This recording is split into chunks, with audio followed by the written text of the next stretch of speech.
ദൈവനാമത്തിന് മഹത്വം ഉണ്ടാകട്ടെ. കർത്താവായ യേശുക്രിസ്തുവിൻ്റെ നാമത്തിൽ ഏവർക്കും സ്നേഹവന്ദനം. വളരെ പ്രധാനപ്പെട്ട ഒരു ചിന്തയാണ് ഇന്ന് പകൽക്കാലം നമ്മൾ ദൈവവചനത്തിലൂടെ മനസ്സിലാക്കുവാൻ നമ്മൾ ശ്രമിക്കുന്നത്. ഗലാത്യർക്ക് ലേഖനം 2-ാം അധ്യായം 9-10 വാക്യങ്ങൾ. ഗലാത്യർക്ക് ലേഖനം 2-ാം അധ്യായം 9-10 വാക്യം. എനിക്ക് ലഭിച്ച കൃപ അറിഞ്ഞുകൊണ്ട് തൂണുകളായി എണ്ണപ്പെട്ടിരുന്ന യാക്കോബും കേഫാവും യോഹന്നാനും ഞങ്ങൾ ജാതികളുടെ ഇടയിലും അവർ പരിച്ഛേദനക്കാരുടെ ഇടയിലും സുവിശേഷം അറിയിപ്പാൻ തക്കവണ്ണം എനിക്കും ബർന്നബാസിനും കൂട്ടായ്മയുടെ വലങ്കൈ തന്നു. ദരിദ്രരെ ഞങ്ങൾ ഓർത്തുകൊള്ളണം എന്ന് മാത്രം അവർ പറഞ്ഞു. അങ്ങനെ ചെയ്യുവാൻ ഞങ്ങൾ ഉത്സാഹിച്ചുമിരിക്കുന്നു.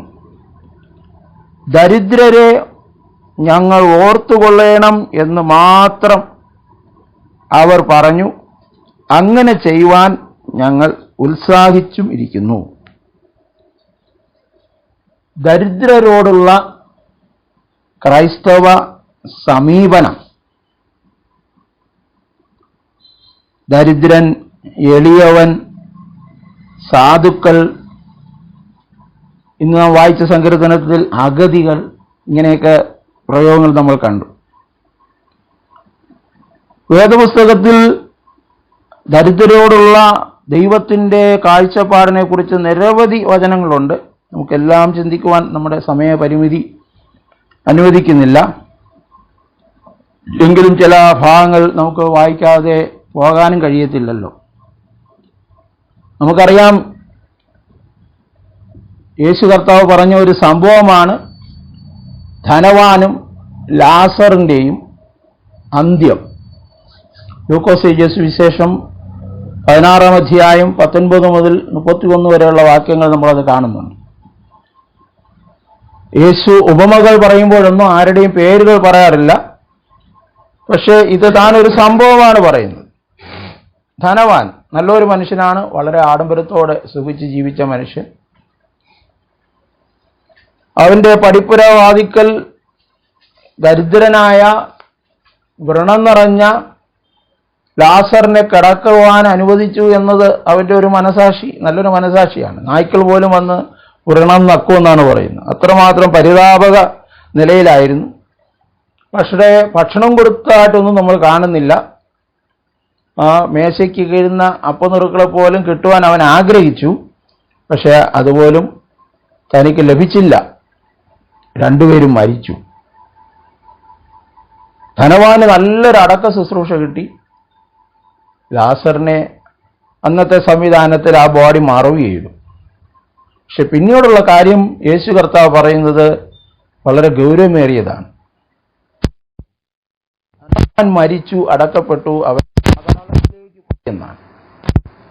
ലാസർ മരിച്ചപ്പോൾ ദൂതന്മാർ വന്ന് അവനെ പറുദീസയിലേക്ക്, അബ്രഹാമിൻ്റെ മടി എന്ന് പറയുന്ന പറുദീസയിലേക്ക് കൊണ്ടുപോയി. പാതാളത്തിൽ യാതന അനുഭവിക്കുന്ന ധനവാൻ മേലോട്ട് നോക്കി. അപ്പോൾ മരണാനന്തരമുള്ള ജീവിതം എന്ന് പറഞ്ഞാൽ വികാരങ്ങളോ കാഴ്ച കേൾവി ഇല്ലാത്തൊരു ജീവിതം അല്ലെന്നാണ് പഠിപ്പിക്കുന്നത്. അപ്പോൾ അബ്രഹാമിനെ തിരിച്ചറിഞ്ഞു. അപ്പോൾ തിരിച്ചറിയാൻ കഴിയുന്നു. ലാസറിനെയും കണ്ടു. ഉടനെ ഈ ധനവാൻ നിലവിളിക്കുകയാണ്, ലാസറിൻ്റെ വിരൽ വെള്ളത്തിൽ മുക്കി എൻ്റെ നാവിനെ തണുപ്പിക്കേണ്ടതിന് ഇങ്ങനെ അയക്കണം. ഞാൻ ഈ ജ്വാലയിൽ കിടന്ന് വേദന അനുഭവിക്കുകയാണ്. നോക്കണേ, ഇത് ദയനീയമായൊരു നിലവിളിയാണ്. മറുപടി അങ്ങനെ അങ്ങോട്ടും ഇങ്ങോട്ടും വരാനുള്ള സംവിധാനം ഇവിടെ ഇല്ല. വലിയൊരു പിളർപ്പ് ഞങ്ങൾക്കും നിങ്ങൾക്കും തമ്മിൽ നടുവിലുണ്ട്.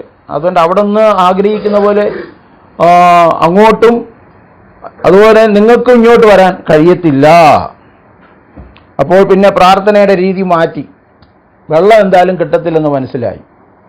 അടുത്ത് പ്രാർത്ഥിക്കുകയാണ്, എനിക്ക് 5 സഹോദരന്മാർ ഭൂമിയിലുണ്ട്, അവർ ഈ സ്ഥലത്ത് വരരുത്. നമുക്കിടെ എന്തൊരു സഹോദര സ്നേഹമാണെന്ന് ഞാൻ ചിന്തിക്കുകയാണ്. ഞാൻ എന്തായാലും ഇവിടെ വന്നു വിട്ടുപോയി, എൻ്റെ സഹോദരന്മാരിവിടെ വരരുത്. ഇന്നത്തെ സഹോദരന്മാരുടെ ചിന്തയിൽ നോക്കിയാൽ ചിലപ്പോൾ എങ്ങനെയായിരിക്കും പ്രാർത്ഥിക്കുന്നത്?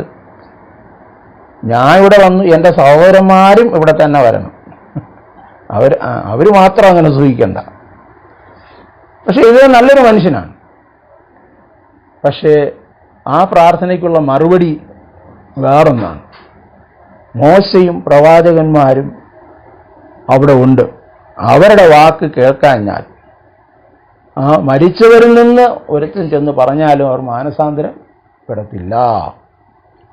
അപ്പോൾ എന്തുകൊണ്ട് ധനവാൻ പാതാളത്തിലേക്ക് പോയി? ദരിദ്രനോട് കാണിച്ച ആ മനോഭാവം അവിടെ പറയുന്നുണ്ട്. നീ ഈ ആയുസ്സിൽ നന്മയും, ആ വാക്യം വായിക്കാം, ലൂക്കോസ് സുവിശേഷം 16:25. അബ്രഹാം, മകനേ, വിളിയൊക്കെ സോഫ്റ്റാണ് കേട്ടോ, എടാ ദുഷ്ടാന്നല്ല, മകനേ, നിന്റെ ആയുസ്സിൽ, ഈ ലോകത്തിലെ നിന്റെ ആയുസ്സിൽ നീ നന്മയും ലാസർ ഔവണ്ണം തിന്മയും പ്രാപിച്ചു എന്ന് നീ ഓർക്ക. അത് മറന്നു പോരുത്. ഇപ്പോൾ അവൻ ഇവിടെ ആശ്വസിക്കുന്നു, നീയോ വേദന അനുഭവിക്കുന്നു. ഇവിടെ ഒരു വേദന ആയുസ് മുഴുവൻ കഴിച്ചു. പക്ഷേ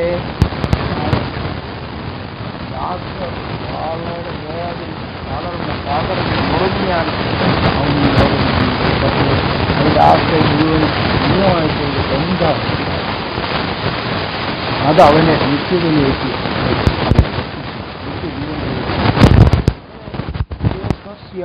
ഒരു സംഭവം. മുമ്പത്തെ പാരഗ്രാഫിൽ ഉണ്ട്, ദ്രവ്യാഗ്രഹികളായ യഹൂദന്മാർ ഇതെല്ലാം കേട്ടിട്ട് പരിഹസിച്ചു എന്നാണ് പറഞ്ഞത്, യേശുവിൻ്റെ ഉപദേശങ്ങൾ കേട്ടിട്ട്. ലൂക്കോസ് എഴുതിയ സുവിശേഷം അതൊക്കെ ഒന്ന് ചിന്തിക്കണം. കാരണം ഈ ഭാഗങ്ങളൊന്നും നമ്മൾ ആരും പള്ളിയിൽ പറയില്ല. പള്ളിയിൽ പറഞ്ഞു കഴിഞ്ഞാൽ ആകെ പ്രശ്നമാണ്. അതുകൊണ്ട് അവർ അവിടെയൊക്കെ ഒഴിവാക്കിയേ. ലൂക്കോസ് 16:14. പണക്കൊതിയന്മാരായ പരീശന്മാർ കേട്ടിട്ട് യേശുവിനെ പരിഹസിച്ചു. കാരണം നിങ്ങൾക്ക് ദൈവത്തെയും പണത്തെയും സേവിക്കാൻ പറ്റത്തില്ല. ഒന്നുകിൽ ദൈവം അല്ലെങ്കിൽ പണം, രണ്ടിനെയും ഒരുമിച്ച് സേവിക്കാൻ പറ്റത്തില്ല. രണ്ട് യജമാനന്മാരെ നിങ്ങൾക്ക് സേവിക്കാൻ പറ്റത്തില്ല എന്നൊക്കെ യേശു ഡയറക്റ്റായിട്ട് പറഞ്ഞു കഴിഞ്ഞപ്പോൾ അവനെ പരിഹസിച്ചു. അതിൻ്റെ പ്രത്യുത്തരമായിട്ടാണ് യേശു ഈ സംഭവം പറയുന്നത് നമ്മൾ അറിയണം. ദൈവത്തെക്കുറിച്ച് തിരുവചനത്തിൽ നമ്മൾ വായിക്കുമ്പോൾ അത് സദൃശ്യവാക്യം 19-ാം അധ്യായം 17-ാം വാക്യത്തിൽ നമ്മളിങ്ങനെ കാണുന്നു. സദൃശ്യവാക്യം 19:17.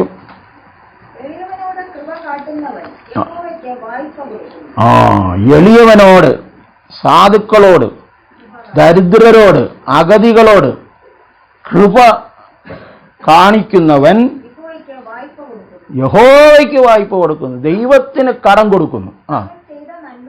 അവൻ ചെയ്ത നന്മയ്ക്ക് അവൻ പകരം കൊടുക്കും. ആ ചെയ്ത നന്മയ്ക്ക് ദൈവമാണ് പകരം കൊടുക്കുന്നത്. അപ്പോൾ പാവപ്പെട്ടവരോട്, സാധുക്കളോട് കാണിക്കുന്ന, അവർക്ക് കൊടുക്കുന്നത് ദൈവത്തിന് കടം കൊടുക്കുന്നതാണ്. ഇത് എൻ്റെ ജീവിതത്തിൽ ഞാൻ കഴിഞ്ഞ 44ഓളം വർഷം ഞാൻ അനുഭവിച്ചിട്ടുള്ളൊരു കാര്യമാണ്. അതാണ് ഒരു ഭക്തൻ ഇങ്ങനെ പാടിയത്. ഞാൻ അത് ആ പാട്ടിൽ അഡീഷണലായിട്ട് ചേർത്തതായിരിക്കും ഒരാൾ.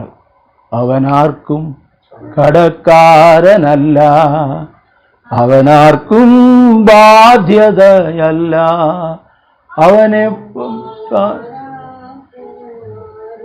ഇല്ല, അവനെ പോലാരാധ്യനില്ല. അപ്പോൾ ദൈവം ആർക്കും കടക്കാരനല്ല. ദൈവത്തിൻ്റെ പേരിൽ, ദൈവ സ്നേഹത്തിൽ സഹായിച്ചിട്ടുണ്ടെങ്കിൽ ദൈവം അതിന് പകരം കൊടുക്കും, അതിന് പ്രതിഫലം കൊടുക്കും എന്നാണ് എഴുതിയിരിക്കുന്നത്. അപ്പോൾ യേശു കർത്താവിൻ്റെ ശുശ്രൂഷയെക്കുറിച്ച് നമ്മൾ വായിക്കുമ്പോൾ അത് യേശുവിൻ്റെ ശുശ്രൂഷ ദരിദ്രരോടായിരുന്നു. കാരണം പണക്കാർക്ക് ദൈവത്തിൻ്റെ ആവശ്യമൊന്നുമില്ല, അവർക്ക് പണമാണ് അവരുടെ ദൈവം, അവർ വിചാരിക്കുന്ന കാര്യങ്ങളെല്ലാം നടക്കും.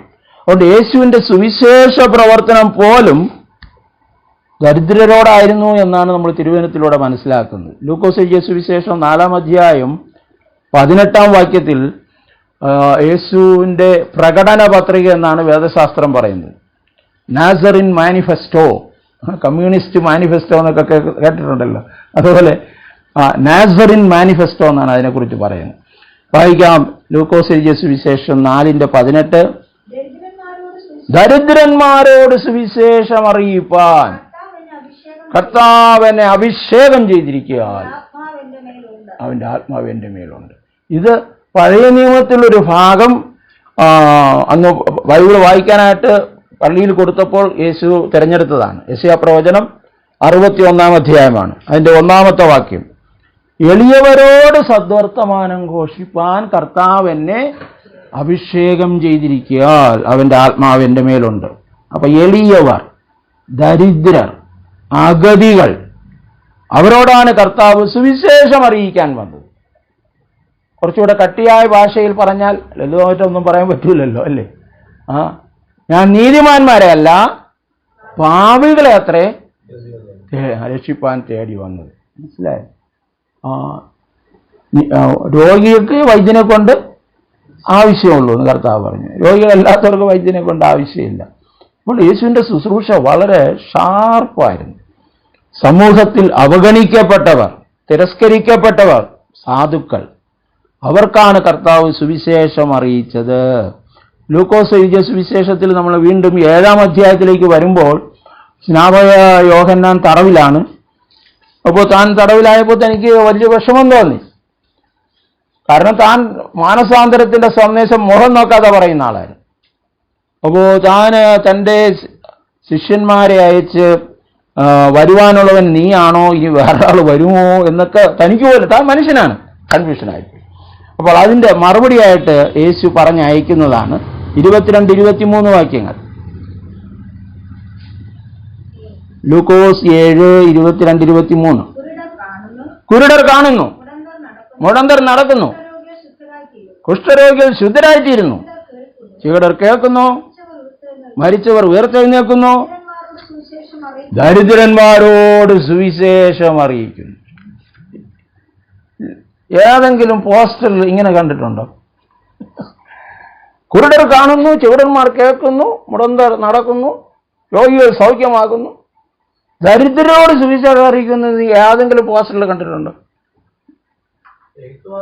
അപ്പോ ഏറ്റവും ഫ്രണ്ടിൽ സീറ്റ് കിട്ടണമെങ്കിൽ കസേരയിൽ ടിക്കറ്റ് എടുത്ത് പോയാൽ അവിടെ ഇരിക്കാൻ പറ്റൂ. പണക്കാർക്കാണ് സുവിശേഷം. പാവപ്പെട്ടവൻ അവിടെയും ഒഴിവാക്കപ്പെടുന്നു. ഇതൊക്കെ നമ്മൾ കണ്ടിട്ടുള്ള കാര്യങ്ങളാണ്. മനസ്സിലായില്ലേ? അവൻ തറ ടിക്കറ്റാണ്. മനസ്സിലായില്ലേ? അവന് ചിലപ്പോൾ ദൈവദാസന്റെ അടുത്തുപോലും പോകാൻ പറ്റാത്ത അവസ്ഥയാണ്. യേശുവിൻ്റെ കാലത്തൊരു പോസ്റ്റർ അടിച്ചിരുന്നെങ്കിൽ ഇങ്ങനെ ആയിരിക്കും അടിക്കുന്നത്, അവൻ ദരിദ്രരോട് സുവിശേഷം അറിയിക്കുന്നു. വീണ്ടും മത്തായി സുവിശേഷം 11-ാം അധ്യായം അതിൻ്റെ 4-ാം വാക്യം. അവിടെ ഇത് തന്നെ സുവിശേഷൻ അവിടെ എഴുതിയാണ്. മത്തായി സുവിശേഷം, യേശു അവരോട്, കുരുടർ കാണുന്നു, മുടന്തർ നടക്കുന്നു, കുഷ്ഠരോഗികൾ ശുദ്ധരായിത്തീരുന്നു, ചെകിടർ കേൾക്കുന്നു, മരിച്ചവർ ഓർക്കുന്നു, ദരിദ്രരോട് സുവിശേഷം അറിയിക്കുന്നു എന്നിങ്ങനെ നിങ്ങൾ കേൾക്കുകയും കാണുകയും ചെയ്യുന്നത് യോഹന്നാനെ ചെന്നറിയിക്കുവിൻ. എങ്കൽ ഇടറിപ്പോകാത്തവൻ ഭാഗ്യവാൻ, എങ്കൽ ഇടറിപ്പോകാതിരിക്കുന്നവൻ ഭാഗ്യവാൻ. കാരണം അന്ന് മതം പോലും അതേ ഉന്നത നിലവാരത്തിലുള്ളവരോടുകൂടെ ചേർന്നിരിക്കുന്നു. ഭാവികളൊക്കെ അങ്ങ് ഭാവികളെന്ന് പറയുന്നത് ചവിട്ടിക്കളഞ്ഞിരിക്കുകയാണ്. കാരണം യേശുവിൻ്റെ തന്നെയും അന്ന് അവർ ഇട്ട ഇരട്ടപ്പേര് നമുക്കറിയാം. യേശുവിനുണ്ടായിരുന്ന ഇരട്ടപ്പേര് ചുങ്കക്കാരുടെയും പാവികളുടെയും സ്നേഹിതൻ. കാരണം ഇവരെല്ലാം ആ സമയത്ത് വന്ന് പള്ളിയിൽ മുഖ്യാസനം അല്ലേ, അങ്ങാടിയിൽ വന്ദനം, ഇതെല്ലാം വേറൊരു സെറ്റപ്പാണ്. യേശു അങ്ങ് ജനത്തിൻ്റെ ഇടയിലായിരുന്നു. യേശുവിനെ തിരിച്ചറിയാൻ പോലും ശിഷ്യന്മാർ ആയിട്ട് യേശു പോകുമ്പോൾ തിരിച്ചറിയാൻ പോലും പാടായിരുന്നു. കാരണം എല്ലാവരുടെ വേഷവിധാനം എല്ലാം ഒന്നായിരുന്നു. അതുകൊണ്ടാണ് യൂദയെ കിട്ടിയപ്പോൾ അന്നത്തെ മത നേതാക്കന്മാർക്ക് വലിയ സന്തോഷമായത്. ആള് മാറാതെ നമുക്ക് യേശുവിനെ തന്നെ കിട്ടും. നമ്മൾ പോയി ചെന്ന് പിടിച്ചാൽ ചിലപ്പോൾ പത്രോസിനെ ആയിരിക്കും പിടിച്ചുകൊണ്ട് വരുന്നത്. പക്ഷേ ആള് മാറാതെ യേശുവിനെ തന്നെ കിട്ടും. അപ്പോൾ യേശുവിൻ്റെ ശുശ്രൂഷ, ദരിദ്രരോടുള്ള ദൈവത്തിൻ്റെ മനോഭാവം, അതുമായി ബന്ധപ്പെട്ട് ചില തിരുവചനങ്ങൾ നമ്മൾ ധ്യാനിക്കുന്നത് നമ്മുടെ ആത്മീയജീവിതത്തിന് നിശ്ചയമായും പരിപോഷമായിരിക്കും. യഥാർത്ഥ ഭക്തിയെക്കുറിച്ച് തിരുവചനത്തിൽ പറയുന്നു യഥാർത്ഥ ഭക്തി എന്താണെന്ന്. നമുക്കറിയാം, ക്രിസ്തീയ സഭയ്ക്ക് ആദ്യമായി എഴുതപ്പെട്ട രീതിയിൽ കിട്ടിയ കത്താണ് യാക്കോബിന്റെ ലേഖനം. യാക്കോബിന്റെ ലേഖനം 1-ാം അധ്യായം 27 മുതൽ, യാക്കോബ് 1:27 മുതൽ, പിതാവിന്റെ മുമ്പാകെ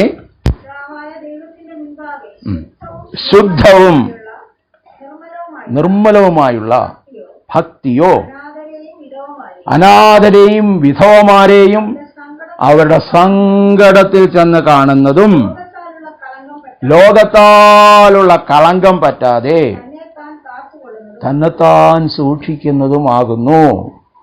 അപ്പോൾ ചെന്ന് കാണുക എന്ന് പറഞ്ഞാൽ കാണേണ്ടതുപോലെ കാണണം, അല്ലേ?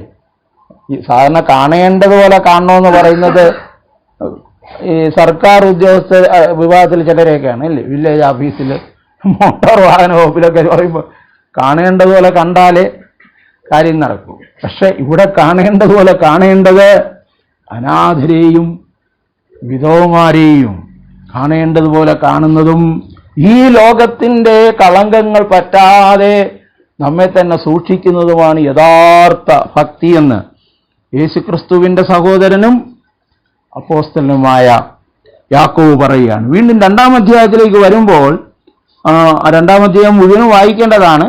പക്ഷേ അവിടെ പറയുകയാണ്, നിങ്ങൾ മുഖപക്ഷം കാണിക്കരുത്. ചില വാക്യങ്ങൾ ഒന്ന് നോക്കാം. യാക്കോബിന്റെ ലേഖനം 2-ാം അധ്യായം 1 മുതൽ.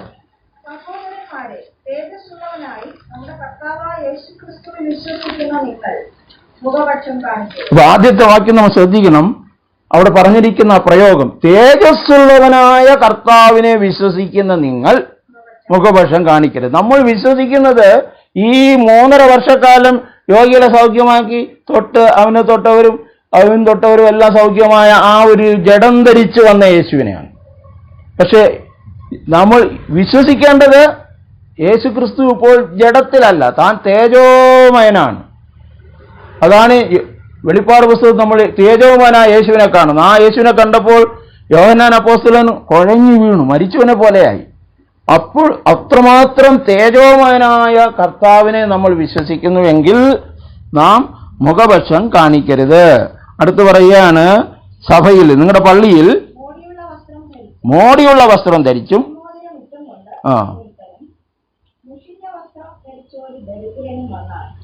മോടിയുള്ള വസ്ത്രം ധരിച്ചവനെ നോക്കി ഇവിടെ സുഖേന ഇരുന്നാലും എന്നും ദരിദ്രനോട് നീ അവിടെ നിൽക്ക, അല്ലെങ്കിൽ എന്റെ പാദപീഠത്തിൽ ഇരിക്ക എന്നും പറയുന്നുവെങ്കിൽ നിങ്ങൾ ഉള്ളിൽ ദൈവത്തിന്റെ പ്രമാണമില്ലാത്തവരാണ്.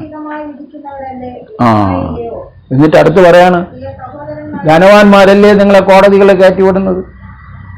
അവർക്ക് ഒരുപാട് പൈസ ഉണ്ട് കേസൊക്കെ കൊടുക്കാൻ, പാവപ്പെട്ടവർക്കൊന്നുമില്ല. അപ്പോൾ അങ്ങനെയുള്ള ഒരു കാര്യങ്ങൾ പറഞ്ഞിരിക്കുന്നു. എന്നിട്ട് പറയാണ്, നിങ്ങളോ ദരിദ്രനെ അപമാനിച്ചിരിക്കുന്നു. ദൈവം വാഗ്ദത്തം ചെയ്ത രാജ്യത്തിന്റെ അവകാശികളാകേണ്ടതിന് ദൈവം ദരിദ്രന്മാരെ തിരഞ്ഞെടുത്തിരിക്കുന്നു. അവർ ദരിദ്രന്മാർ വിശ്വാസത്തിൽ സമ്പന്നരും ദൈവത്തെ സ്നേഹിക്കുന്നവർക്ക് വാഗ്ദത്തം ചെയ്തിരിക്കുന്ന രാജ്യത്തിന്റെ അവകാശികളുമാകേണ്ടതിന് തിരഞ്ഞെടുത്തിരിക്കുന്നല്ലയോ. നിങ്ങളോ ദരിദ്രനെ അപമാനിച്ചിരിക്കുന്നു. ധനവാന്മാരല്ലയോ നിങ്ങളെ പീഡിപ്പിക്കുന്നത്? അവരല്ലയോ നിങ്ങളെ ന്യായാസനത്തിലേക്ക് അടച്ചുകൊണ്ട് പോകുന്നത്? നിങ്ങളുടെ മേൽ വിളിച്ചിരിക്കുന്ന നല്ല നാമത്തെ അവരല്ലയോ ദൂഷിപ്പിക്കുന്നത്? അതുകൊണ്ട് കൂട്ടുകാരനെ നിന്നെപ്പോലെ സ്നേഹിക്കണം എന്ന തിരുവെഴുത്തിനൊത്തവണ്ണം ആ രാജകീയ ന്യായപ്രമാണം നിങ്ങൾ നിവർത്തിക്കുന്നു എങ്കിൽ നന്ന്. മുഖപക്ഷം കാണിച്ചാലോ പാപം ചെയ്യുന്നു. മുഖപക്ഷം കാണിച്ചാലോ പാപം ചെയ്യുന്നു. പഴയ നിയമത്തിലേക്ക് നമ്മൾ വരുമ്പോൾ ദരിദ്രരോടുള്ള ദൈവത്തിന്റെ മനോഭാവം, ദൈവജനത്തോട് ദൈവം പറയുന്ന ചില പ്രത്യേക ഭാഗങ്ങൾ നമുക്ക് ശ്രദ്ധിക്കുവാനായി കഴിയും. നോക്കാം, ആവർത്തന പുസ്തകം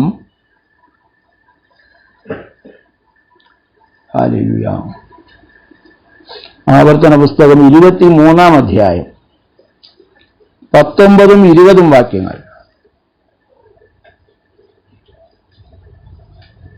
പണത്തിനോ ആഹാരത്തിനോ വായ്പ കൊടുക്കുന്ന യാതൊരു വസ്തുവിനോ സഹോദരനോട് പലിശ വാങ്ങരുത്. അന്യനോട് പലിശ വാങ്ങാം.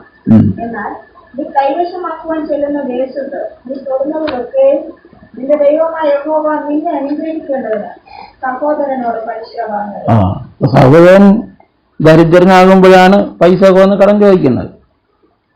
ദൈവമോട് പറയാണ്, നീ തൊടുന്നതിലെല്ലാം നീ അനുഗ്രഹിക്കപ്പെടേണ്ടതിന് നീ നിന്റെ സഹോദരനോട് പലിശ വാങ്ങരുത്. അമ്മ മോന് പൈസ കൊടുത്തിട്ട് മോൻ്റെ നിന്ന് പലിശ വാങ്ങിച്ച സംഭവമുണ്ട്, ഞാൻ കേട്ടിട്ടുണ്ട്. ഞങ്ങളുടെ അടുത്തൊന്ന് പറഞ്ഞു, അമ്മ എനിക്ക് പലിശയ്ക്ക് തന്നു. അങ്ങനെ ഒരു ലോകത്താണ് നമ്മൾ ജീവിക്കുന്നത്. എങ്ങനെ അനുഗ്രഹം വരും അല്ലേ? ഇനി അടുത്തൊരു വാക്യം നമുക്ക് നോക്കാം. ലേവിയ പുസ്തകം 25-ാം അധ്യായം 35-ാം വാക്യം.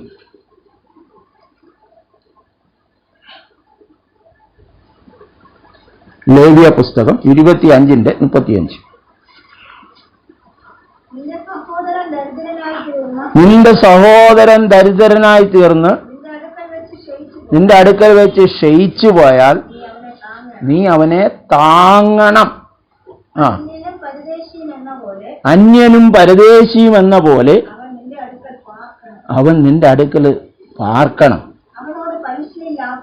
അവനോട് പലിശയും ലാഭവും വാങ്ങരുത്. നിന്റെ ദൈവത്തെ നീ ഭയപ്പെടണം. നിന്റെ സഹോദരൻ നിന്റെ അടുക്കൽ സമാധാനത്തോടെ സ്വസ്ഥതയോടെ പാർക്കണം. നിന്റെ പണം പലിശയ്ക്ക് കൊടുക്കരുത്. ആഹാരം ഭക്ഷണം അവന് ലാഭത്തിനായി കൊടുക്കുകയും അരുത്. നോക്കണേ, അപ്പൊ ദൈവത്തിന്റെ ഇപ്പൊ ഞാൻ ചിലടത്ത് പ്രസംഗിക്കുമ്പോൾ ഞാൻ പറയും, ഇപ്പൊ താങ്ങാറുണ്ട്, പാര വെച്ചാണ് താങ്ങണമെന്നേ ഉള്ളൂ.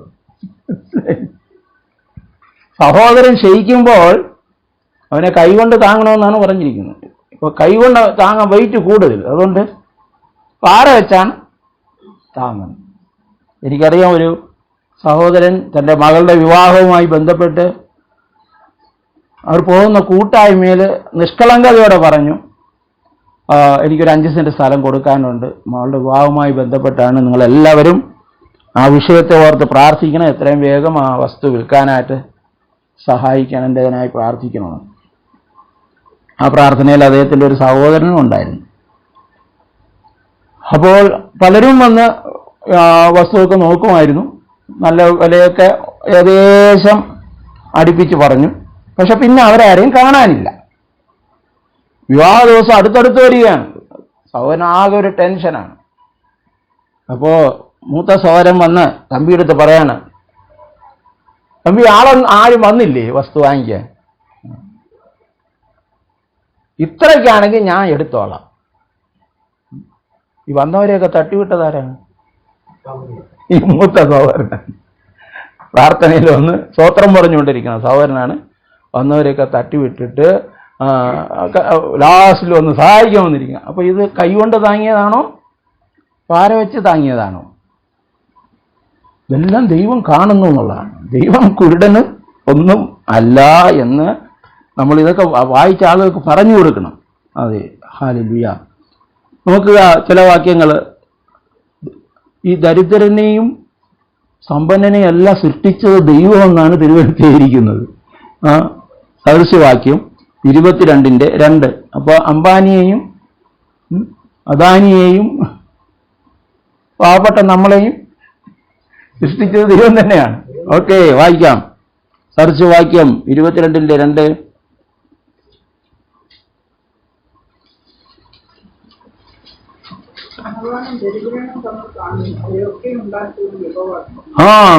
ധനവാനെയും ദരിദ്രനെയും കാണുന്നു, അവരെ ഒക്കെയും ഉണ്ടാക്കിയത് ദൈവം തന്നെയാണ്. ധനവാന്റെ മുമ്പിൽ ദരിദ്രനെ ഉണ്ടാക്കിയത് ധനവാൻ ദരിദ്രനെ സഹായിക്കാനായിട്ടാണ്, പങ്കുവയ്ക്കുക. ഇതാണ് ആദിമസഭയിൽ വന്നത്. ആദിമസഭയിൽ പരിശുദ്ധാത്മ വന്നപ്പോൾ തുള്ളലും ചാട്ടലും ഓട്ടവും ബഹളവും ഒന്നും ആയിരുന്നില്ല അവിടെ സംഭവിച്ചത്. അത് വസ്തുക്കളും നിലങ്ങളും ജന്മഭൂമികളുമെല്ലാം വിറ്റ് അത് അപ്പോസ്തലന്മാരുടെ കാൽക്കൽ കൊണ്ട് വെച്ചിട്ട് പ്രയർ ടവർ പണിയാനോ ബൈബിൾ കോളേജ് പണിയാനോ പള്ളി പണിയാനോ അല്ല, മറ്റുള്ളവർക്ക് കൊടുക്കണം. നമ്മൾ ആരും ബുദ്ധിമുട്ടരുത്. സകലതും അതെ സകലതും പൊതുവകയെന്ന് തന്നെ അന്ന് ഷെയറിങ് ആയിരുന്നു. ഞാനാണ് പറയുന്നത്, BA കഴിഞ്ഞാൽ BSc ആണ്. BA എന്ന് പറഞ്ഞാൽ ബോൺ അഗെയിൻ. അപ്പൊ വീണ്ടും ജനനം കഴിഞ്ഞാൽ അടുത്ത് BSc. എന്താണ്? Bearing, sharing, caring. ഇതായിരുന്നു ആദ്യം സഭയുടെ ഏറ്റവും ആളുകൾ ഭയപ്പെട്ടു. ഇതെന്തൊരു സമൂഹം, ഇവർ തമ്മിൽ എന്തൊരു സ്നേഹം, ഇവർ തമ്മിൽ കൂടി വരുമ്പോൾ എന്തൊരു ഉല്ലാസം, അവർക്ക് ആർക്കും ഒരു ബുദ്ധിമുട്ടുമില്ല, എല്ലാവരും പരസ്പരം സഹായിക്കുന്നു. അപ്പോൾ അതിൽ പിന്നെ മാന്യരായ ഉയർന്ന നിലവാരത്തിലൊക്കെ രാജാവിൻ്റെ കൊട്ടാരത്തിലൊക്കെ ജോലി ചെയ്യുന്ന പലരും ക്രിസ്തീയ വിശ്വാസത്തിലേക്ക് വന്നതായിട്ട് നമ്മൾ അപ്പോസ്തല പ്രവൃത്തികളിൽ വായിക്കുന്നുണ്ട്. അപ്പോൾ വളരെ ഗൗരവമായിട്ടാണ് ദൈവം ഈ വിഷയങ്ങളെ തിരുവചനത്തിൽ അവിടെ ഇവിടെയായിട്ട് പറഞ്ഞിരിക്കുന്നത് നമ്മൾ മനസ്സിലാക്കണം. സദൃശ്യവാക്യം 17:5. സദൃശ്യവാക്യം 17:5.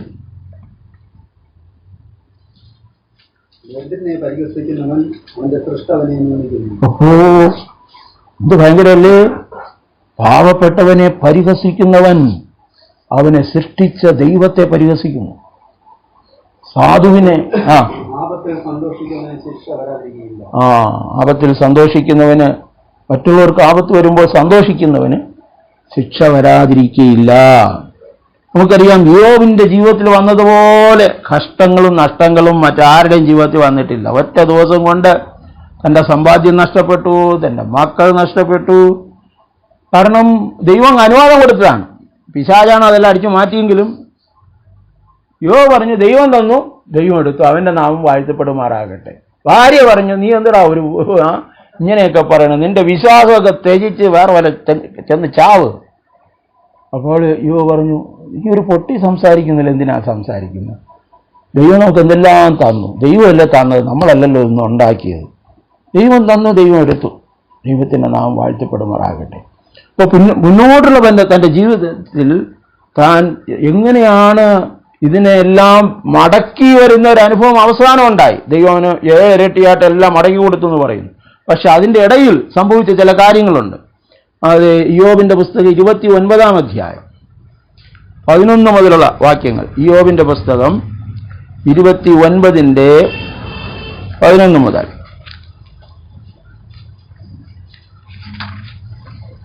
എന്റെ വാക്ക് കേട്ട ചെവി എന്നെ വാഴ്ത്തു, എന്നെ കണ്ട കണ്ണ് എനിക്ക് സാക്ഷ്യം നൽകി. നിലവിളിച്ച എളിയവനെയും അനാഥനെയും തുണയറ്റവനെയും ഞാൻ വിടുവിച്ചു. നശിക്കുമാറായവന്റെ അനുഗ്രഹം എന്റെ മേൽ വന്നു. കാരണം അവന്റെ നശിച്ചു പോകുമെന്നുള്ള അവസ്ഥയിൽ അവനെ സഹായിക്കാനായിട്ട് ദൈവം എന്നെ ഉയർത്തി. അടുത്ത് വിധവയുടെ ഹൃദയത്തെ ഞാൻ സന്തോഷം കൊണ്ട് ആർക്കുമാറാക്കി.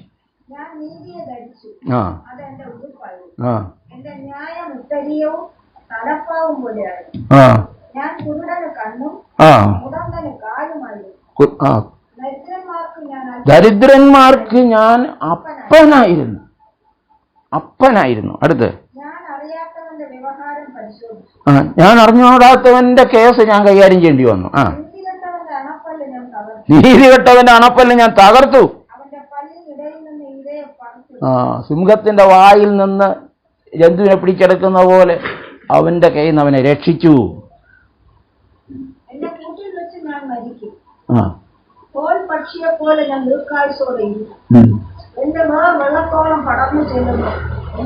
മതി, അത്രയും മതി. ഇയ്യോബിന്റെ ആ മനോഭാവമാണ് നമ്മൾ വായിച്ചത്. ഇനി 31-ാം അധ്യായത്തിലേക്ക് വരാം. ഇയ്യോബ് 31:16 മുതൽ. ദരിദ്രന്മാരുടെ ആഗ്രഹം ഞാൻ മുടക്കിയെങ്കിൽ, വിധവയുടെ കണ്ണ് ഞാൻ ക്ഷീണിപ്പിച്ചെങ്കിൽ, കഴിച്ചെങ്കിൽ,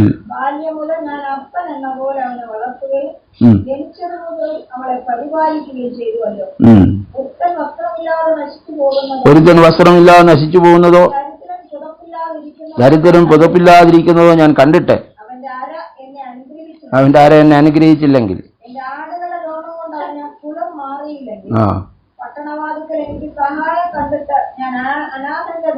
കയ്യോങ്ങിയെങ്കിൽ, ഇങ്ങനെയൊക്കെ പറയാന്ന് പറഞ്ഞാൽ എന്റെ കൈന്റെ ജോയിന്റ് അങ്ങ് പോട്ടെന്ന്, ഏപ്പ് വിട്ടുപോട്ടെ. ദൈവം അയച്ച വിപത്ത് ഭയങ്കരമായിരുന്നു. ഞാൻ എന്റെ പൊന്ന് ശരണമാക്കിയെങ്കിൽ സംഘത്തോട് നീ എന്റെ ആശ്രയം എന്ന് പറഞ്ഞു. ആ എന്റെ ധനം വളരെയായിരിക്കൊണ്ടും എന്റെ കൈ അധികം സമ്പാദിച്ചിരിക്കൊണ്ടും ഞാൻ സന്തോഷിക്കുമെങ്കിൽ സൂര്യൻ പ്രകാശിക്കുന്നതോ ചന്ദ്രൻ ശോഭയോടെ ധരിക്കുന്നതോ കണ്ടിട്ട് എന്റെ ഹൃദയം ഗൂഢമായി വശീകരിക്കപ്പെടുകയും ആകാശ ലക്ഷണങ്ങൾ നോക്കി അതിനെ നമസ്കരിക്കുമെങ്കിൽ എന്നുള്ളതാണ് അവിടെ പറയുന്നത്. എന്റെ കൈയെ ചുംബിക്കുകയും ചെയ്തുവെങ്കിൽ അത് ന്യായാധിപന്മാർ സൃഷ്ടിക്കേണ്ടുന്ന കുറ്റമാണ്. കാരണം ഉയരത്തിലെ ദൈവത്തെ നിഷേധിച്ചു. ഈ ഭാഗങ്ങളൊക്കെ നമ്മൾ വീണ്ടും വീണ്ടും വായിക്കണം. ഞാൻ നമ്മുടെ സമയപരിമിതി പെട്ടെന്ന് വായിച്ചു പോവുകയാണ്. സദൃശ്യവാക്യങ്ങൾ 3-ാം അധ്യായം 27-ഉം 28-ഉം വാക്യങ്ങൾ. സദൃശ്യവാക്യം 3-ാം അധ്യായം 27-ഉം 28-ഉം വാക്യങ്ങൾ. നന്മ ചെയ്യാൻ എനിക്ക് പ്രാപ്തിയുള്ളപ്പോൾ അതിന് യോഗ്യന്മാരായിരിക്കുന്നവർക്ക് ചെയ്യാതിരിക്കും. നന്മ ചെയ്യുവാൻ നമുക്ക് പ്രാപ്തിയുള്ളപ്പോൾ, എല്ലായ്പ്പോഴും അത് സാധിക്കണമെന്നില്ല, പക്ഷെ നന്മ ചെയ്യുവാൻ പ്രാപ്തിയുള്ളപ്പോൾ അത് അർഹിക്കുന്നവർക്ക് ചെയ്യാതിരിക്കരുത്. നിന്റെ കയ്യിലുള്ളപ്പോൾ കൂട്ടുകാരനോട് പോയി വരിക, നാളെ തരാമെന്നൊക്കെ. കയ്യിലില്ല, ഇപ്പൊ ആരുടെയും കയ്യിലൊന്നുമില്ല, എല്ലാം ബാങ്കിലാണ്, എല്ലാം ഫിക്സഡിലും അങ്ങിട്ടേക്കും. അപ്പൊ പിന്നെ കയ്യിലില്ല, എടുത്താൽ ഇത്ര രൂപ നഷ്ടമല്ലേ. അപ്പോ ഇങ്ങനെയൊന്നും ഇതൊക്കെ നമുക്ക് പള്ളിയിൽ പറഞ്ഞു കൊടുക്കാൻ പറ്റുമോ? ഇല്ലേ? നമുക്ക് ഇതുപോലത്തെ കൂട്ടായ്മയിൽ ചിന്തിക്കാനേ പറ്റൂ. പിന്നെ നമുക്ക് ചിലരോടൊക്കെ നമുക്ക് ഷെയർ ചെയ്യാം. കാരണം ദൈവത്തിന്റെ പനി ഇങ്ങനെയൊക്കെ പറയുന്നത്. ഞാൻ വിചാരിച്ച് യഹോവ എൻ്റെ ഇടയനാകുന്നു, എനിക്കൊന്നിനും മുട്ടുണ്ടാവില്ല എന്നുള്ളത് മാത്രമാണ് ബൈബിളിലുള്ളതെന്നാണ് ഞാൻ വിചാരിച്ചിരുന്നത്. ഇങ്ങനെയൊക്കെ കാര്യങ്ങളുണ്ടെന്ന് ഇപ്പോഴാണ് മനസ്സിലായത്. അപ്പോൾ നിന്റെ കയ്യിലുള്ളപ്പോൾ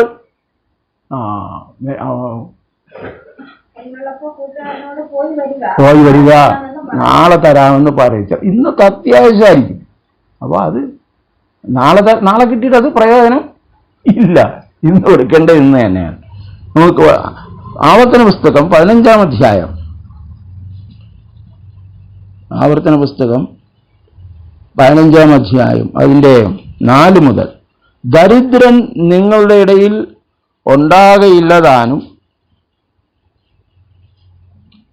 നിന്റെ ദൈവമായ യഹോവയുടെ വാക്ക് നീ ശ്രദ്ധയോടെ കേട്ട് ഇന്ന് ഞാൻ നിന്നോട് ആജ്ഞാപിക്കുന്ന സകല കൽപ്പനകളും പ്രമാണിച്ച് നടന്നാൽ നിന്റെ ദൈവമായ യഹോവ നിനക്ക് അവകാശമായി കൈവശമാക്കുന്ന തരുന്ന ദേശത്ത് നിന്നെ ഏറ്റവും അനുഗ്രഹിക്കും.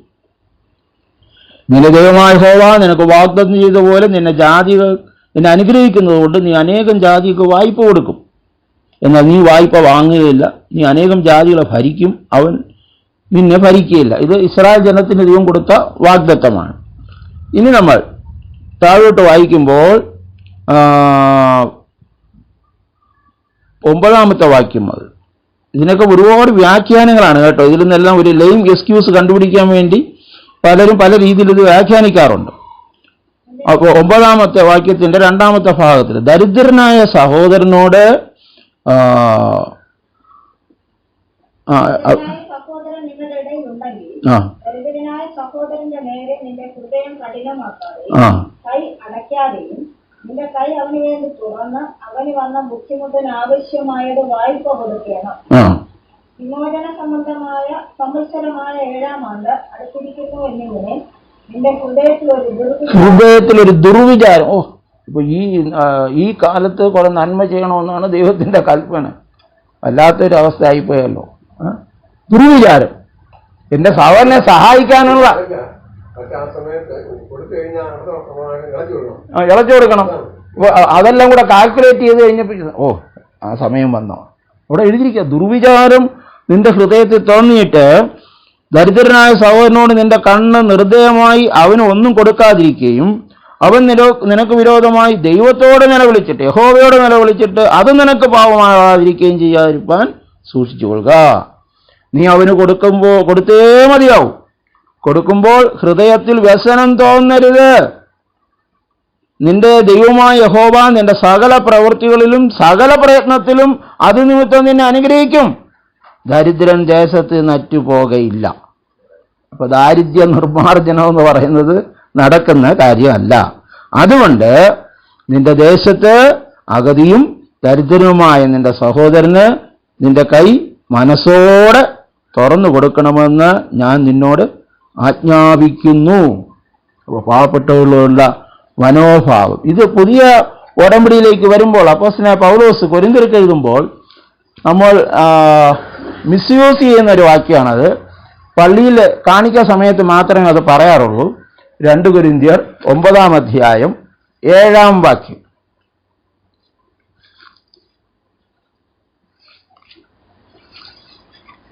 2 കൊരിന്ത്യർ 9-ാം അധ്യായം 7-ാം വാക്യം.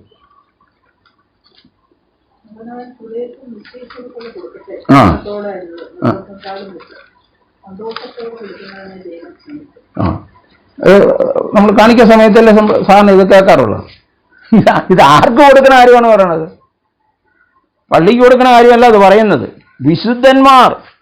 വിശുദ്ധന്മാർക്ക് വേണ്ടിയുള്ള ധർമ്മശേഖരമാണ്. അന്ന് ദൈവത്തിന്റെ മക്കളായി ജീവിക്കുന്നവർ വളരെ കഷ്ടതയിലും ദാരിദ്ര്യത്തിലുമായിരുന്നു. അതാണ് അവിടെ 9-ാം അധ്യായം 1-ാം വാക്യം. വിശുദ്ധന്മാർക്ക് വേണ്ടി നടത്തുന്ന ദ്രവ്യശേഖരത്തെക്കുറിച്ച് നിങ്ങൾക്ക് എഴുതുവാൻ ആവശ്യമില്ലല്ലോ. അഖായ കീഴാണ്ട് മുതൽ ഒരുങ്ങിയിരിക്കുന്നു. അഖായ പ്രദേശത്തുള്ള വിശ്വാസികൾ കീഴാണ്ട് മുതൽ ഒരുങ്ങിയിരിക്കുന്നു എന്ന് ഞാൻ നിങ്ങളെക്കുറിച്ച് മക്കതോന്യരോട് പ്രശംസിച്ചു വരുന്ന നിങ്ങളുടെ മനസ്സൊരുക്കം ഞാൻ അറിയുന്നു. നിങ്ങളുടെ എരിവ് മിക്കവർക്കും ഉത്സാഹ കാരണമായി തീർന്നിരിക്കുന്നു. അപ്പോൾ മക്കതോന്യരും അഖായരും എല്ലാം അവർ ചരതിച്ച് വെച്ചിരുന്നു എന്നാണ് അപ്പോസ്തല പ്രവൃത്തികളൊക്കെ നമ്മൾ വായിക്കുന്നത്.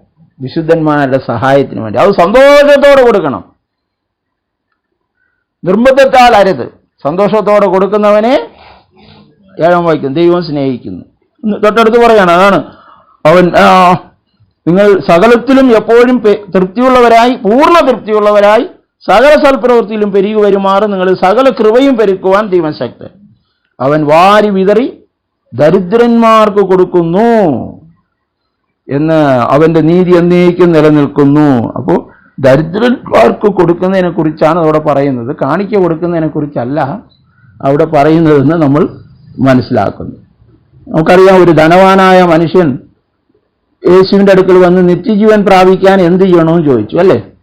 മത്തായി സുവിശേഷം 19-ാം അധ്യായത്തിലാണ് 16 മുതൽ.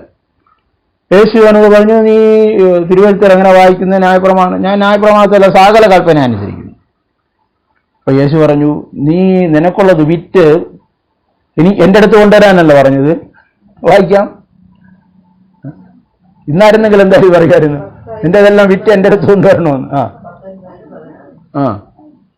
വായിക്കാം 19-16 മുതൽ.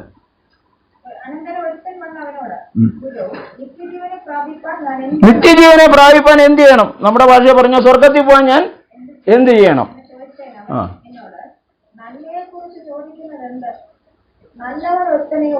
നല്ല ഗുരുവോ എന്നാണ് അഭിസംബോധന. അതുകൊണ്ടാണ് കർത്താവ് അങ്ങനെ പറഞ്ഞത്. കൽപ്പനകളെ പ്രമാണിക്കുക എന്ന് പറഞ്ഞു.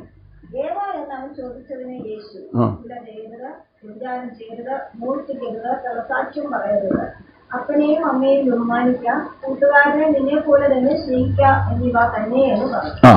യൗവനക്കാരൻ അവനോട് എല്ലാം ഞാൻ ചെയ്യുന്നുണ്ട്. അപ്പനെ അമ്മടത്തൊക്കെ ഭയങ്കര ബഹുമാനമാണ്, കൂട്ടുകാരെയൊക്കെ സ്നേഹിക്കാറുണ്ട്, എല്ലാവർക്കും പാർട്ടിയൊക്കെ നടത്തി കൊടുക്കാറുണ്ട്, എല്ലാം ചെയ്യാറുണ്ട്. ചോദിക്കണം, ഇനി എന്തെങ്കിലും കുറവുണ്ടോ? നീ സൽഗുണപൂർണനാകുവാൻ വാസ്തവമായി ഇച്ഛിക്കുന്നുവെങ്കിൽ വിറ്റ് ദരിദ്രർക്ക് കൊടുക്കുക. അപ്പൊ പാവപ്പെട്ടവരോടുള്ള തന്റെ മനോഭാവം ശരിയായിരുന്നില്ല. അത് വിറ്റ് ദരിദ്രർക്ക് കൊടുത്തിട്ട് പിന്നെ വന്ന് ഫോളോമീ, വിറ്റിട്ടങ്ങ് പോണമെന്നല്ല, പിന്നെ എന്റെ പുറകെ വരണം, പിന്നെയാണ് പഠിക്കാനുള്ള കാര്യങ്ങളൊക്കെ. അവൻ വളരെ സമ്പത്തുള്ളവനാകയാൽ യേശുവിന്റെ ശുശ്രൂഷ കാലത്ത് ഗുണം പിടിക്കാത്ത ഒരേ ഒരു വ്യക്തിയുണ്ടെങ്കിൽ ഇദ്ദേഹം മാത്രമാണ്. വലിയ ആഗ്രഹത്തോടെ വന്ന് ചോദിച്ചു, യേശു അങ്ങ് സത്യം പറഞ്ഞു. മനസ്സിലായില്ലേ? അപ്പോ അവൻ വളരെ സമ്പത്തുള്ളവനാകയാൽ ദുഃഖിച്ചുകൊണ്ട് പോയെന്നാണ്. നമുക്കറിയാം, യേശുവിൻ്റെ അമ്മ വളരെ പാവപ്പെട്ട കുടുംബത്തിലുള്ളതായിരുന്നു. ശ്രദ്ധിച്ചിട്ടുണ്ടോ അതിനെക്കുറിച്ച്? ലൂക്കോസ് എഴുതിയ സുവിശേഷം 2-ാം അധ്യായം 23-24.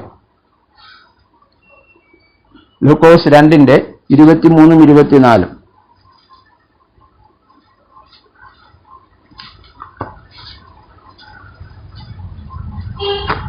മോശയുടെ ന്യായപ്രമാണ പ്രകാരം അവളുടെ ശുദ്ധീകരണം കാലം തികഞ്ഞപ്പോൾ കടിഞ്ഞൂലായ ആണൊക്കെയും കർത്താവിന് വിശുദ്ധമായിരിക്കണമെന്ന കർത്താവിന്റെ ന്യായപ്രമാണത്തിൽ എഴുതിയിരിക്കുന്നത് പോലെ അവനെ കർത്താവിന് അർപ്പിപ്പാനും ഒരു കുറുപ്രാവിനെയും രണ്ട് പ്രാക്കുഞ്ഞിനെയും കർത്താവിന്റെ ന്യായപ്രമാണത്തിൽ കൽപ്പിച്ചതുപോലെ യാഗം കഴിപ്പാനും അവർ അവനെ യെരൂശലേമിലേക്ക് കൊണ്ടുപോയി. അപ്പൊ ഇത് ഏറ്റവും ദരിദ്രരായവർക്കുള്ള പ്രമാണമാണിത്, കുറുപ്രാവിനെ കൊണ്ടുവന്നത്. പണക്കാര് കുറുപ്രാവൊന്നും കൊണ്ടുവന്നാൽ പോരാ. ലേവ്യ പുസ്തകം 12-ാം അധ്യായം 8-ാം വാക്യത്തിന് നമ്മൾ വരുമ്പോൾ അവിടെ ഇത് കൊണ്ടുവരേണ്ട കാര്യങ്ങളൊക്കെ അവിടെ പറയുകയാണ്. എന്താണ്? ആട്ടിൻകുട്ടിയാണ് അവിടെ കൊണ്ടുവരേണ്ടത്.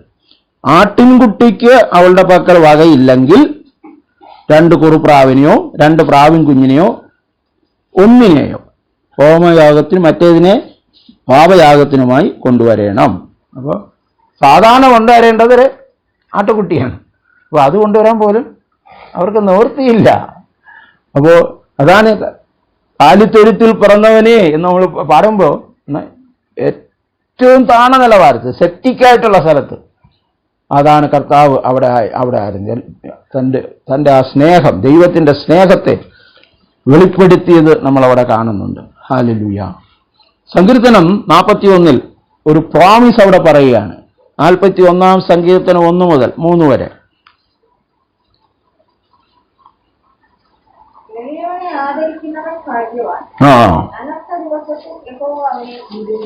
എളിയവനെ സഹായിച്ചാലേ, അഗതികളെ സഹായിച്ചാൽ, പാവപ്പെട്ടവരെ സഹായിച്ചാൽ, അനാഥരെയും വിധവമാരെയും സാധുക്കളെയൊക്കെ സഹായിക്കുന്നുവെങ്കിൽ അനർത്ഥ ദിവസത്തിൽ യഹോവ അവനെ വിടുവിക്കും. യഹോവ അവനെ കാത്ത് ജീവനോടെ പാലിക്കും. അവൻ ഭൂമിയിൽ ഭാഗ്യവാനായിരിക്കും. ശത്രുക്കളുടെ ഇഷ്ടത്തിന് ഏൽപ്പിക്കുകയില്ല. അവിടെ കിടക്ക മാറ്റിയിരിക്കുന്നുണ്ടായിരുന്നല്ലേ? യഹോവ അവന് രോഗം വരില്ലെന്നല്ല, രോഗശയ്യയിൽ അവനെ താങ്ങും. ദീനത്തിൽ അവന്റെ കിടക്ക മാറ്റിയിരിക്കും. രോഗവും ദുഃഖവും കഷ്ടവും നഷ്ടവും എല്ലാവർക്കും വരും. വിശ്വാസിക്കും വരും, പാവപ്പെട്ടവനും വരും, പണക്കാരനും വരും. പക്ഷെ ദൈവത്തെ ആശ്രയിച്ച് ജീവിക്കുന്ന, ദൈവത്തെ സ്നേഹിച്ച് ജീവിക്കുന്ന അഗതികൾ, എളിയവർ, അവർക്ക് ഉള്ള അവസ്ഥകൾക്ക് ദൈവം മാറ്റം വരുത്തും. അതിനായിട്ടാണ് ധനവാന്മാരെ ദൈവം വെച്ചിരിക്കുന്നത്. ആ അവസരങ്ങൾ ധനവാന്മാർ ഉപയോഗിച്ചാൽ അത് അവർക്കും അനുഗ്രഹം. ഈ സത്യമെല്ലാം മനസ്സിലാക്കിയിട്ട് ശലോമോൻ പ്രാർത്ഥിച്ച ഒരു പ്രാർത്ഥന എന്നെ വല്ലാതെ ചിന്തിപ്പിച്ചു. സദൃശവാക്യം 30-ാം അധ്യായം 7, 8, 9 വാക്യങ്ങളാണ്. ശലോമോന്റെ ഒരു പ്രാർത്ഥനയാണ്. സദൃശവാക്യം 30-ാം അധ്യായം 7, 8, 9 വാക്യങ്ങൾ. 2 കാര്യം ഞാൻ നിന്നോട് അപേക്ഷിക്കുന്നു. ജീവപര്യന്തം, മരിക്കുന്നത് വരെ അത് എന്നിൽ നിന്ന് നിഷേധിക്കരുതേ. കള്ളം പറയാനിടയാകും, വ്യാജഭാവം കാണിക്കാൻ, ഭോഷ്ക് കാണിക്കാൻ എനിക്കിടവരുത്. ദാരിദ്ര്യവും തരരുത്, സമ്പത്തും തരരുത്. നിത്യവൃത്തി തന്ന് എന്നെ പോഷിപ്പിക്കണം. എന്തൊരു പ്രാർത്ഥനയല്ലേ! ദാരിദ്ര്യവും തരരുത്, സമ്പത്തും തരരുത്. അന്നേക്കുള്ള ആഹാരം. എൻ്റെ അടുത്ത് ഒരു ആഫ്രിക്കക്കാരൻ, മോസസ് വാജോ, അദ്ദേഹത്തിന് ഞാൻ ട്രാൻസ്ലേറ്റ് ചെയ്യായിരുന്നു. ഒരു ദിവസം അത് എന്നെ കൈവച്ചിട്ട് അദ്ദേഹം പറഞ്ഞു, വേറെ സാമ്പത്തികമായിട്ട് ഭയങ്കര ബുദ്ധിമുട്ടുണ്ടെന്ന് ദൈവാത്മാവ് പ്രകാശിപ്പിക്കുന്നുണ്ട്. പക്ഷെ ഒരു കാര്യം, ബ്രദറിന് ബാങ്ക് ബാലൻസ് ഉണ്ടാവില്ല, പക്ഷേ അന്നേക്കുള്ളത് ദൈവം നടത്തും എന്ന് പറഞ്ഞു. എന്നെക്കുറിച്ച് അദ്ദേഹത്തിനൊന്നും അറിഞ്ഞൂടാ. അപ്പോൾ എനിക്കറിയാം, എന്നെ കരുതുന്ന ഒരപ്പൻ ഉണ്ട്, സ്വർഗസ്ഥനായ ഒരു അപ്പൻ ഉണ്ട്. കർത്താവിന് ഡെയിലി കൊടുക്കാനാണ് ഇഷ്ടം. ഒരാഴ്ചത്തേക്ക് മന്ന കൊടുത്തിരുന്നെങ്കിൽ എന്തായിരിക്കും ഗതി? അല്ലേ? കുളിച്ചും പോവും. അത് നോക്കണം, ശനിയാഴ്ച കൂടുതലെടുത്ത് അടുത്ത ദിവസത്തെ. അപ്പോൾ കറക്റ്റ് അളവിനെടുക്കാനാണ് പറഞ്ഞിരുന്നത്. കൂടുതലെടുത്തതിന് അത് ചീത്തായി പോയി. മനസ്സിലായില്ലേ? ദൈവത്തിന് ഡെയിലി വന്ന് കാണണം, ഡെയിലി കൊടുക്കും. ഹല്ലേലൂയ. അപ്പോൾ ശലോമോന്റെ പ്രാർത്ഥന ഞാൻ ഇനി താഴോട്ട് വായിക്കാം. കിടുന്നോ പ്രാർത്ഥന? ഞാൻ തൃപ്തനായി തീർന്നിട്ട് യഹോവ ആരെന്ന് നിന്നെ നിഷേധിപ്പാനും ദരിദ്രനായി തീർന്നിട്ട് മോഷ്ടിച്ച് എന്റെ ദൈവത്തിന് ദൈവത്തിന്റെ നാമത്തെ തീണ്ടിപ്പാനും വരരുതേ. ഇതാണ് തന്റെ പ്രാർത്ഥന. ദരിദ്രനായി തീർന്ന് മോഷ്ടിക്കാനിടവരുത്, തൃപ്തനായി തീർന്ന് ഞാൻ അഹങ്കാരിയായി തീരാനിടവരുത്. അപ്പോ ദരിദ്രനായി മോഷ്ടിക്കാനിടവരുത്. അതുകൊണ്ട് അന്നേക്കുള്ളത് തരണം. അതാണ് അതിന്റെ ചുരുക്കം. അപ്പോൾ ഇത് നമ്മൾ ഭൗതികമായ ദാരിദ്ര്യത്തെക്കുറിച്ചാണ് നമ്മൾ ചിന്തിച്ചത്. പക്ഷെ ഇതിന്റെ മറുവശവും കൂടെ കർത്താവ് പറഞ്ഞു. മറുവശം കൂടെ ആത്മീയമായ ദാരിദ്ര്യം നമുക്കറിയാം. യേശുവിന്റെ ശുശ്രൂഷ തുടങ്ങുമ്പോൾ തന്നെ യേശു പറഞ്ഞത് ആദ്യത്തെ തന്റെ ആ സ്റ്റേറ്റ്മെന്റ്, ആത്മാവിൽ ദരിദ്രരായവർ ഭാഗ്യവാന്മാർ, സ്വർഗരാജ്യം അവർക്കുള്ളത്. മത്തായി സുവിശേഷം 5:3. അപ്പോൾ ആത്മാവിൽ ദരിദ്രരായവർ ഭാഗ്യവാന്മാർ, സ്വർഗരാജ്യം അവർക്കുള്ളത്. യേശു കർത്താവ് അതിനെക്കുറിച്ചൊരു ഒരു ഉപമ യേശു പറഞ്ഞു. ഈ ആത്മാവിലെ ദാരിദ്ര്യം എങ്ങനെ മനസ്സിലാക്കണമെന്ന്. ലൂക്കോസ് എഴുതിയ സുവിശേഷം 12-ാം അധ്യായം 15 മുതൽ 21 വരെയുള്ള വാക്യങ്ങളാണ്. ലൂക്കോസ് എഴുതിയ സുവിശേഷം 12-ാം അധ്യായം 15 മുതൽ 21 വരെ. അവിടെ ധനവാനായൊരു മനുഷ്യൻ തന്റെ ഗോഡൌണൊക്കെ വലുതാക്കി. അതിനെക്കുറിച്ചാണ് അവിടെ പറയുന്നത്. സകല ദ്രവ്യാഗ്രഹവും സൂക്ഷിച്ച് ഒഴിഞ്ഞൊള്ളുവീൻ.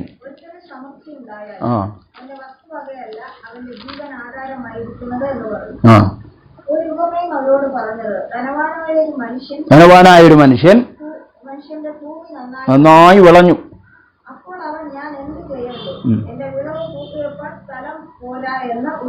ഉള്ളിൽ വിചാരിച്ചു. പിന്നെ അവൻ പറഞ്ഞത്, ഞാൻ ഇത് ചെയ്യും, എന്റെ കളപ്പുരകളെ പൊളിച്ച് അധികം വലിയ വലിയ പണിത് എന്റെ വിളവും. അതാണ് ഗോഡൌൺ എന്ന് ഞാൻ പറഞ്ഞു. കളപ്പുരയൊക്കെ പൊളിച്ച് ഞാൻ വലിയ ഗോഡൌണൊക്കെ ഉണ്ടാക്കി എല്ലാം ശേഖരിച്ച് വയ്ക്കും. ഏറിയ ആണ്ടുകൾക്ക് എനിക്ക് ആവശ്യമുള്ളതെല്ലാം ഉണ്ട്, സ്വരൂപിച്ചു. എന്നിട്ട് സ്വയം പറയും,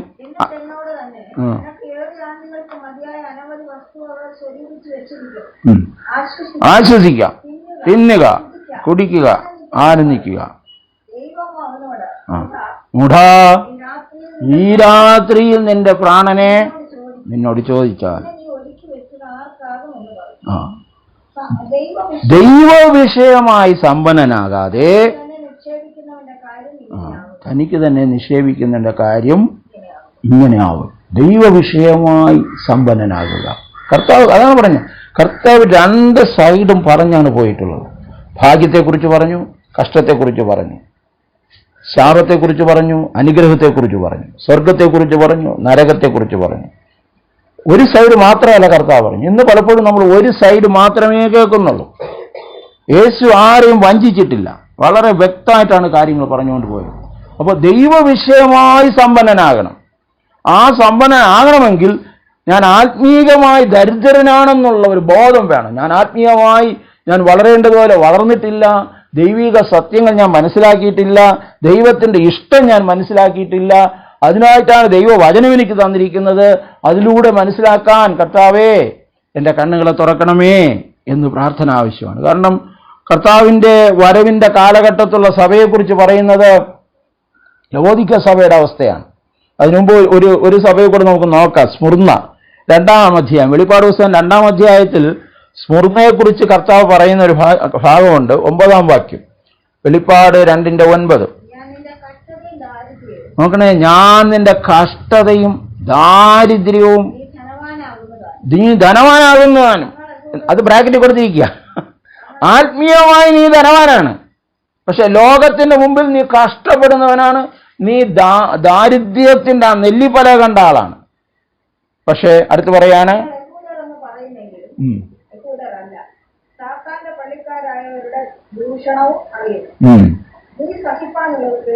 നീ സഹിപ്പാനുള്ളത് പേടിക്കണ്ട.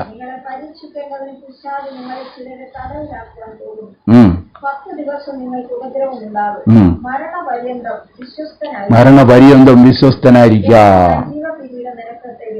നമുക്ക് മനസ്സിലാക്കണം, ഇവിടെ വെളിപ്പാട് പുസ്തകത്തിൽ 2 സഭകളോട് മാനസാന്തരപ്പെടാൻ പറയുന്നില്ല. അതിലൊന്നാണ് സ്മുർന്നയും മറ്റൊന്ന് ഫിലദൽഫിയാണ്.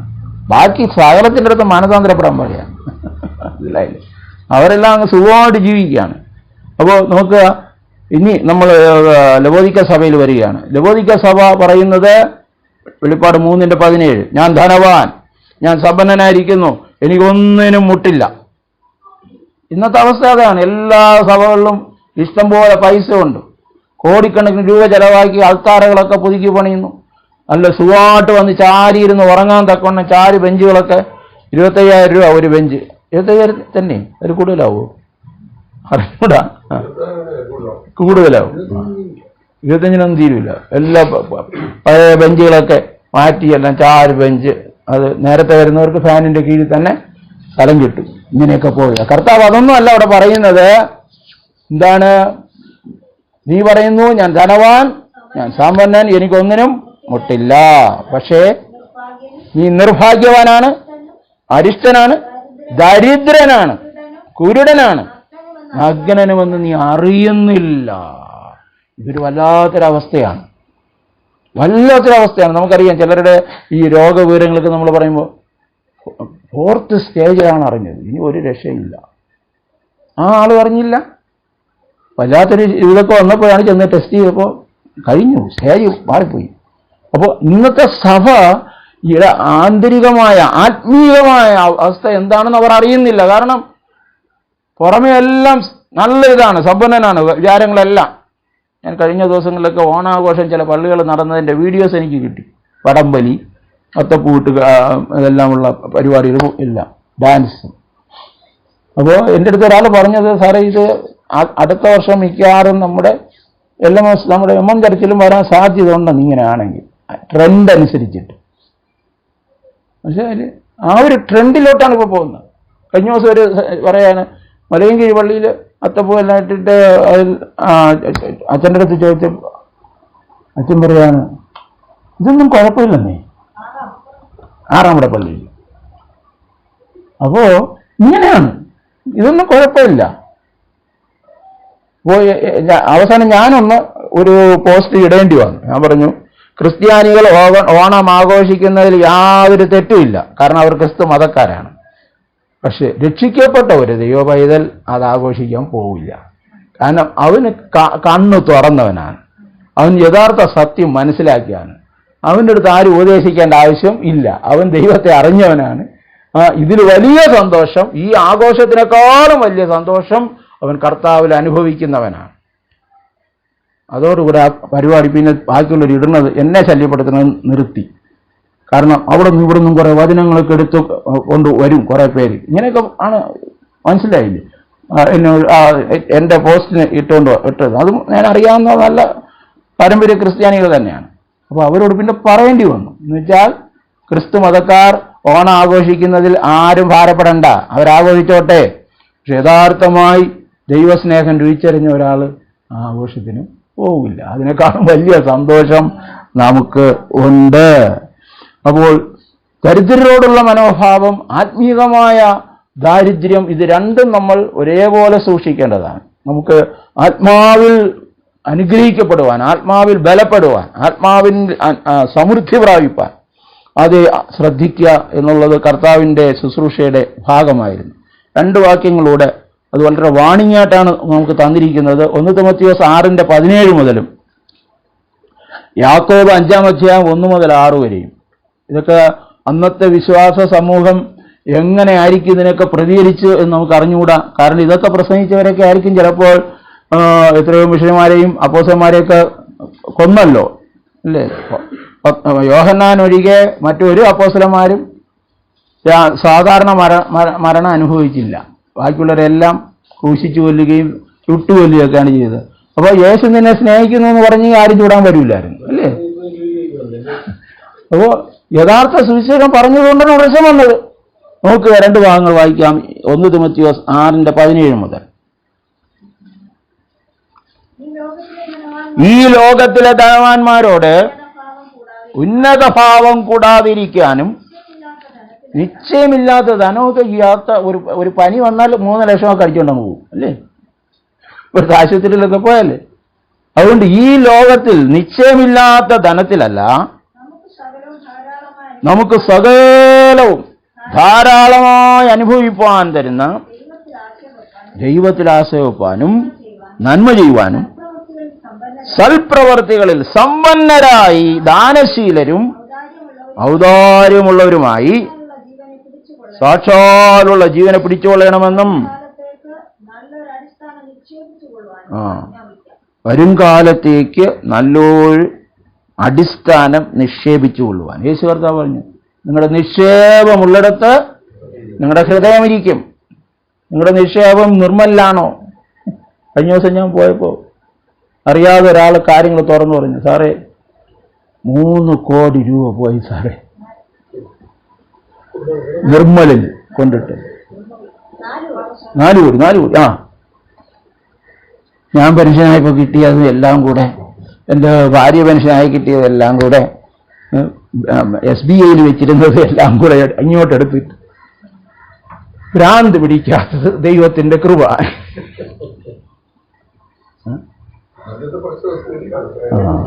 ഭയങ്കര വിശ്വാസമായിരുന്നു ബ്രദർ, ഭയങ്കര വിശ്വാസമായിരുന്നു. കാരണം അവരുടെ പാരൻസിനെ അറിയാം, ഞങ്ങളുടെ പാരൻസിനെ അവർ ഞങ്ങളുടെ വിദ്യാഭ്യാസത്തിനൊക്കെ സഹായിച്ചിട്ടുണ്ട്. അതുകൊണ്ട് ആ വിശ്വാസത്തിലാണ്. കോടികൾ പോയി. അപ്പോ ലോകം ഇങ്ങനെയാണ്, ഓഫർ തന്ന് പറ്റിക്കും, എല്ലാം കൊണ്ടും കിട്ടുള്ളൂ, എല്ലാം പോകും. പക്ഷേ നിങ്ങളുടെ നിക്ഷേപം സ്വർഗത്തെ ആണെങ്കിൽ പാവപ്പെട്ടവനെ സഹായിക്കുക, ശുശ്രൂഷയ്ക്കായി കൊടുക്കുക, അതിന് പ്രതിഫലം വേറെയാണ്. നമ്മുടെ നിക്ഷേപം നിർമ്മലാണെങ്കിൽ ഹൃദയം അവിടെ ആയിരിക്കും, SBIയിലാണെങ്കിൽ അവിടെ ആയിരിക്കും, ഫെഡറലാണെങ്കിൽ അവിടെ ആയിരിക്കും, സ്വർഗത്തിലാണെങ്കിൽ അവിടെ ആയിരിക്കും. അപ്പോൾ ഇവിടെ പറയുകയാണ്, വളരെ ഗൗരവമായിട്ടാണ് പറയുന്നത്. വരും കാലത്തേക്ക് ഈ ഒരു കാലമുണ്ട്, ഈ ലോകത്തിലെ ജീവിതത്തോടെ തീരുന്നില്ല. വരുംകാലത്തേക്ക് നല്ല ഒരു അടിസ്ഥാനം നിക്ഷേപിക്കുവാനും ആജ്ഞാപിക്കുക, കമാൻഡ്.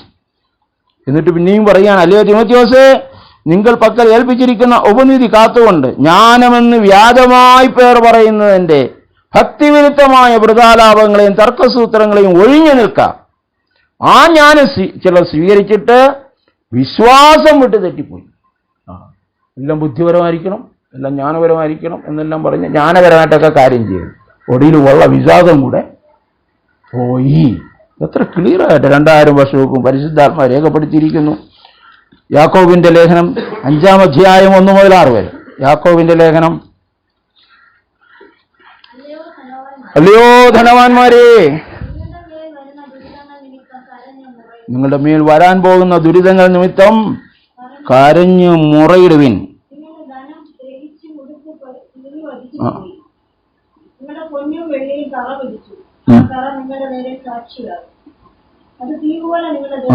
നമ്മുടെ ശരീരത്തെ തിന്നുകളയും. കാരണം ഈ സമ്പാദ്യമെല്ലാം തൊട്ടടുത്ത് പിന്നെ താഴോട്ട് പറയണ്ട, കൊടുക്കേണ്ട കൂലി ശരിയായിട്ട് കൊടുത്തിട്ടില്ല.